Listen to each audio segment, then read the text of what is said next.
আসসালামু আলাইকুম ওরহমতুল্লাহি ওবরকাতুহ। আল্লাহ রহমানুর রহিম, তিনি দয়ার সাগর।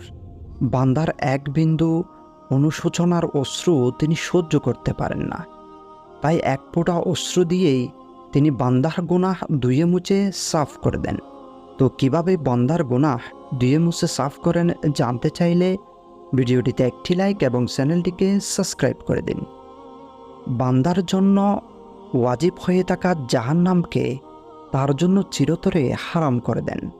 হজরত আয়েশা সিদ্দিকা রাদিয়াল্লাহু তাআলা আনহার মতো নবীপত্নী দিবারাত্রি ইবাদতে মশগুল থাকা সত্ত্বেও আখিরাতের ব্যাপারে নিশ্চিত হয়ে যাননি, বরং রীতিমতো কাঁদতেন। অথচ তার জীবন এতই ভৌত পবিত্র ছিল যে স্বয়ং আল্লাহ তার কাছে সালাম পাঠিয়েছেন এবং তার ব্যাপারেই কোরআনে 10টি আয়াত নাজিল হয়েছে।